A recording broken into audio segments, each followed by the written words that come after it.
अपनी बहन को भूख प्यास से व्याकुल देख सबसे छोटे भाई ने पहाड़ी पर जाकर एक दीपक जला दिया और उसे चलने की ओट में रख दिया। वापस आकर अपनी बहन से कहने लगा, बहन, चांद निकल गया है, तुम अर्घ देकर खाना खा लो। करवा भागी भागी अपनी भाभीियों के पास गई और कहने लगी, भाभी, चलो चांद निकल गया, अर्घ देकर खाना खाते हैं। भाभियां सारी बात जानती थी। वो बोली, बाईसा, अभी आपका चांद निकला है, आप अर्घ देकर खाना खा लो, हमारा चांद निकलने में अभी समय है। करवा भोली भाली भाभीियों की ये बात नहीं समझ पाई और चांद को अर्घ देकर खाना खाने बैठ गई। जैसे ही पहला निवाला तोड़ा तो उसे छींक आ गई, दूसरा निवाला तोड़ा तो उसमें बाल निकल आया और तीसरा निवाला तोड़ते ही उसके ससुराल से खबर आ गई कि जैसी भी हालत में है तुरंत अपने ससुराल पहुंचे। सेठानी करवा को विदा करने के लिए जैसे ही कपड़े निकालने लगी तो कभी उसके हाथ में काला कपड़ा आए तो कभी सफेद। ये देखकर सेठानी को बहुत चिंता हुई और वह करवा से बोली, बेटा, रास्ते में जो भी मिले उन सबके पैर छूती जाना। जो भी तुझे बूढ़ सुहागन होने का आशीर्वाद दे तो वहीं अपने पल्ले में गांठ बांध लेना। माँ की ये बात सुनकर करवा अपने ससुराल के लिए निकल गई। रास्ते में जो भी मिला करवा उन सबके पैर छूती गई।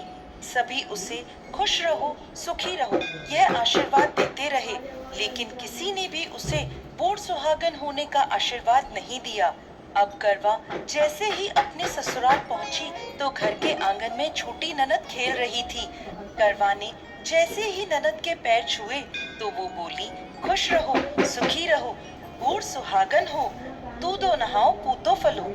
छोटी ननद के ऐसा आशीर्वाद देते ही करवा ने अपने पल्ले पर गांठ बांध दी। जैसे ही वो अंदर गई तो देखती है आंगन में उसके पति का शव रखा था और उसे ले जाने की तैयारी की जा रही थी। यह देखते ही करवा रोने लगी, विलाप करने लगी और कहने लगी, मैं इन्हें कहीं नहीं ले जाने दूंगी, इन्हें कहीं मत लेके जाओ। जब कोई भी उसकी बात नहीं माना तो वो बोली, मैं भी इनके साथ चलूंगी। सभी ने विचार किया कि साथ में ले चलते हैं इसको। सभी के साथ करवा शमशान घाट पहुंच गई। जब पति के अंतिम संस्कार का समय हुआ तो वह बोली, मैं इन्हें नहीं जलाने दूंगी। सब कहने लगे, पहले तो अपने पति को खा गई, अब उसकी मिट्टी भी खराब कर रही है, लेकिन करवा ने किसी की एक ना सुनी। सभी लोगों ने आपस में विचार विमर्श किया और उसको शमशान में ही एक झोपड़ी डलवा दी। उस झोपड़ी में करवा अपने पति को लेकर रहने लगी। अब करवा सुबह शाम अपने पति की साफ सफाई करती और उसके पास बैठी रहती थी। सुबह शाम छोटी ननद आकर उसे खाना पानी दे जाया करती थी। अब वह हर महीने की चौथ का व्रत करने लगी। व्रत करती, चंद्रमा को अर्घ देती और जब पूजा करने बैठती तो चौथ माता प्रकट होकर कहती, करवो ले, घड़ी बुखारी करवो ले, भाइयों की प्यारी करवो ले। तो करवा उनसे अपना सुहाग मांगने लगती। हर महीने की चौथ माता उससे कहती, तेरा सुहाग हमने नहीं, सबसे बड़ी चौथ माता ने लिया है, उनसे अपना सुहाग मांगना। ऐसे करते करते अश्विन की चौथ आई तो करवा उनसे कहने लगी, माता, मैं 12 महीने से यहाँ बैठी चौथ का व्रत कर रही हूँ, अब तो मुझे मेरा सुहाग वापस लौटा दे। तब अश्विन की चौथ माता करवा से कहने लगी, तेरा सुहाग हम नहीं लौटा सकते, तुझसे बड़ी कार्तिक की चौथ माता नाराज है। यदि तू अपने पति के प्राण वापस चाहती है तो उनके पैर पकड़ लेना और उनके पैर छोड़ना मत। 16 श्रृंगार का सारा सामान तैयार रखना। ऐसा कहकर चौथ माता अंतर ध्यान हो गई। जब कार्तिक की बड़ी चौथ आई तो करवा ने अपनी छोटी ननद से 16 श्रृंगार का सुहाग का सारा सामान मंगवाया। जब ननद ने जाकर माँ को यह बात बताई तो सास बोली, पागल हो गई है, जो मांगती है दे आओ। छोटी ननद सुहाग का सारा सामान लाकर करवा को दे देती है। अब वह करवा चौथ का व्रत रखती है, चंद्रमा को अर्घ देती है और जैसे ही जोत करी तो चौथ माता उसके सामने प्रकट हुई और कहने लगी, करवो ले, घड़ी बुखारी करवोले, 7 भाइयों की प्यारी करवोले, दिन में चांद उगाने वाली करवोले। तब उसने उनके पैर पकड़ लिए और बोली, माँ, मेरा सुहाग मुझे वापस लौटाओ।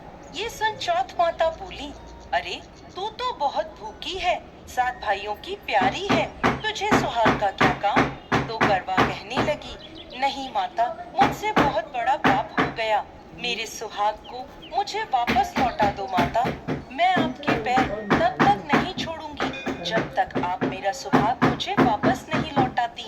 यह सुनकर चौथ माता ने करवा से एक एक कर सुहाग का सारा सामान मांगा और करवा उन्हें सारा सुहाग का सामान एक एक कर देती गई।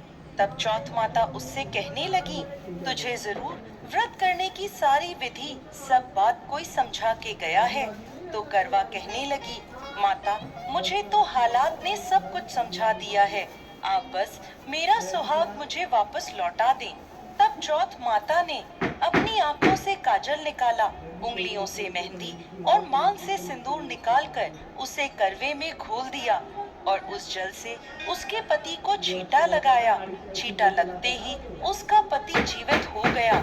जाते जाते चौथ माता उसकी झोपड़ी पर लात मार गई, जिससे उसकी झोपड़ी महल में बदल गई। करवा के सब सुख आनंद हो गया।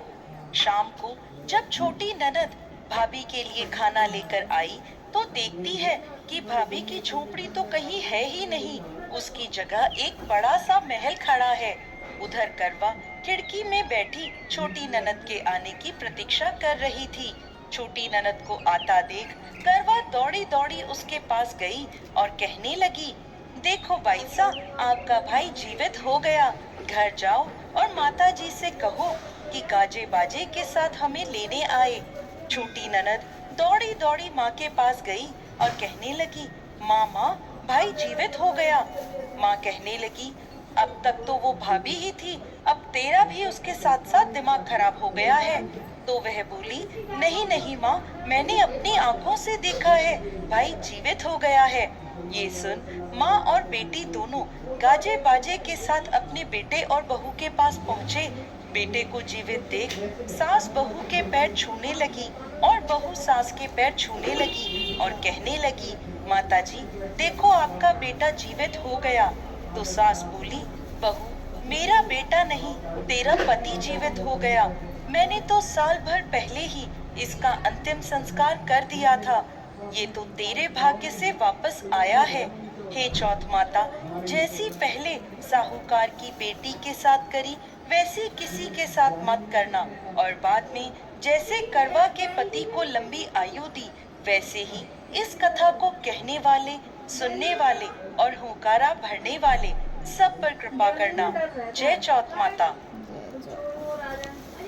अब सिटी मॉल के साथ मनाइए ये त्योहार सीजन और भी खास। 1 किलो चीनी केवल 29 रुपए में, 1 लीटर फॉर्च्यून सोया तेल केवल 99 में, 159 में 1 किलो अरहर दाल, 200 से ज्यादा प्रोडक्ट्स एक के साथ एक फ्री होम डिलीवरी भी। तो देर किस बात की, अभी ऑर्डर कीजिए। गणेश जी की और निकाल दे मूंगलिया। जय गौरी माता, प्रिय माताओं बहन।